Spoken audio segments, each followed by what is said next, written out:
Hello बच्चों, चलिए प्रश्न को देखते हैं। कह रहे हैं कि वक्रों के परिवार y की घात 2 बराबर 2c गुना एक्स जोड़ वर्गमूल c का अवकल समीकरण, जहां c एक धनात्मक प्राचल है। और इसके लिए विकल्प दिया गया है कि कोटि 1 है, घात 3 है, कोटि 2 है, और डी विकल्प में दिया गया कि घात 4 है। तो दिए गए प्रश्न के लिए हमारे पास जो मुख्य अवधारणा है, इस प्रश्न के लिए जो मुख्य अवधारणा यदि हम देखें, तो मुख्य अवधारणा में हम सबसे पहले समझेंगे कि कोटि अवकल समीकरण के लिए कोटि और घात क्या होती है। तो अवकल समीकरण के लिए कोटि जो होता है, कोटि किसी अवकल समीकरण की कोटि उस अवकल समीकरण में उच्चतम कोटि के अवकलज के बराबर होती है। तथा यदि हम घात के बारे में बात करें, तो घात जो होती है वो होती है किसी अवकल समीकरण की उच्चतम कोटि के अवकलज की घात को उस अवकल समीकरण की घात कहते हैं। इसी को अगर हम यहाँ लिख लें तो ये आ जाएगा, किसी अवकल समीकरण की कोटि उस अवकल समीकरण में उच्चतम कोटि के अवकलज के बराबर होती है। और घात के लिए हमने लिखा है कि किसी अवकल समीकरण की उच्चतम कोटि के अवकलज की घात को उस अवकल समीकरण की घात कहते हैं।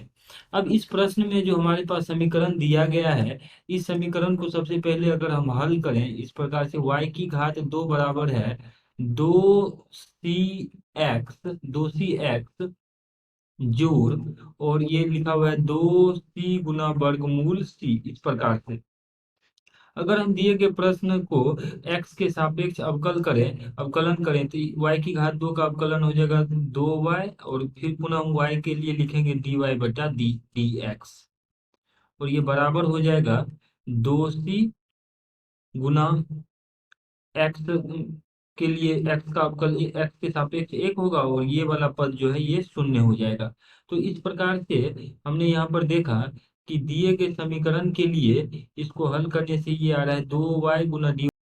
तो यहाँ से अगर हम इसको हल करने तो 2 से 2 ये कट जाएगा, और c का मान आ जाएगा c बराबर y गुना डी वाई बटा डी एक्स, वाई गुना डी वाई बटा डी एक्स।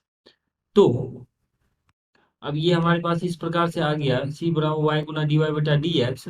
इसको समीकरण 1 मान लेते हैं, और समीकरण 1 में यदि हम c का मान रख देते हैं तो इस प्रकार से हमारे पास आ जाएगा। अब इस समीकरण 1 में इसका मान रखेंगे तो ये आ जाएगा y की घात 2 बराबर 2 गुना एक्स गुना वाई गुना डी वाई बटा डी एक्स जोड़ 2 गुना, और यहाँ पे c गुना वर्गमूल c था अर्थात c की घात 3 बटा 2, तो ये आ जाएगा y गुना डी वाई बटा डी एक्स, और इस पूरे की घात में हम लिखेंगे 3/2। तो इसके घात में लिख लेते हैं 3/2, इस प्रकार से।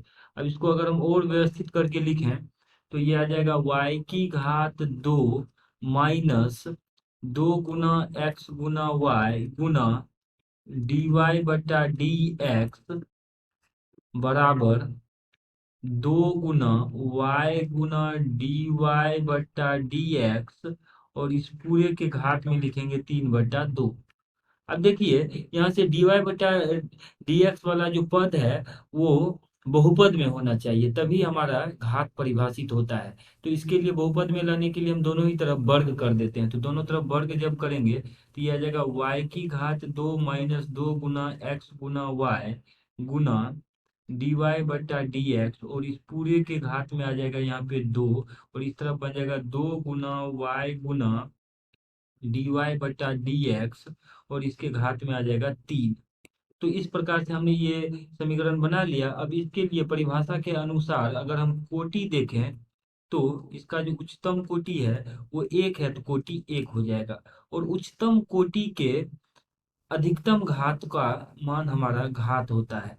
तो इसके लिए उच्चतम कोटि यहाँ पर भी 1 है और ये भी 1 है, और इसके लिए यहाँ पे घात 2 है, लेकिन उच्चतम घात की बात करें तो ये 3 है। अर्थात दिए गए अवकल समीकरण का जो घात होगा वो आ जाएगा 3।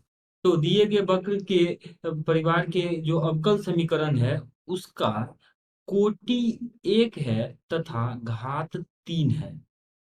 तो इसमें जो सही उत्तर होगा वो विकल्प ए तथा विकल्प बी हो जाएगा। आशा करते हैं कि इस प्रश्न का हल आपको समझ में आया होगा। धन्यवाद।